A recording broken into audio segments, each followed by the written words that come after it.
За сэдв сүрэн дарга байгаа юм байна. Тэгэхээр би нэг хууль бус үйл ажиллагааны талаар ярих гэж бодож байна. Би энэ Булган аймгийн засаг дарга пүрэв учрыг хууль бусаар томилогдсон гэж их хурл дээр үг хэлсний төлөө намайг 900 ороонд өгсөн. Гэвч тэр асуудал маань одоо хүртэл алга болцсон байна. Яасан юм мэддэхгүй.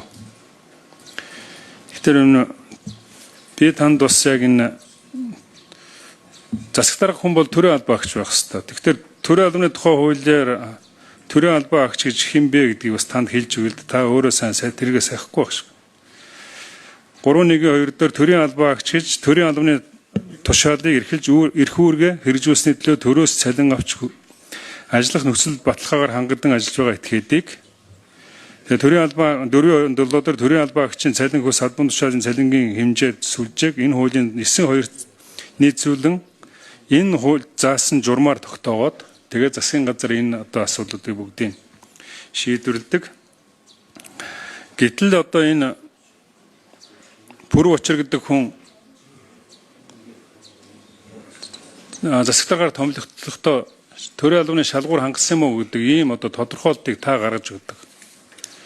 Гэвч энэ хүн танд гаргаж өгсөн тодорхойлолтоор болохоор Иргэний нисхийн ерөнхий газрын санхүүгийн газрын дарга гэдээ өгсөн байна. Гэтэл энэ хүн хизээч тэр газар ажиллаж байгаагүй. Энэ хүн энэ бүх ийм зузаан хөдөлмөрийн гэрээгээр хамтын гэрээгээр альсвал одоо хөдөлмөрийн дотоод журам заагдсны дагуу одоо энэ хөдөлмөрийн гэрээгээд ер нь бүгдээр ажилласан. Ийм олон гэрээнүүд байна.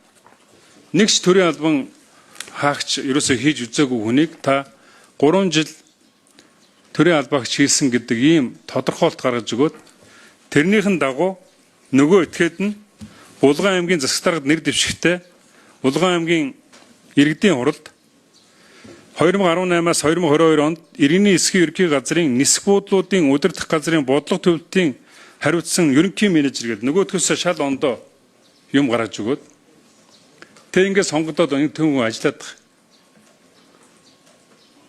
Анханаас нөгөө нэг буруу замын засаад өгсөн та албан тушаалтнуудын нөлөөнд орсон. Та хувилдсан. Тийм учраас ийм тодорхойлт гаргаж өгөө тэрнээс цаашаа ингээд үргэлжлээд энэ хууль бус үйл ажиллагаа өнөөдрийг хүртэл явж байгаа. Тэгээ надтай оролдог нь яах вэ?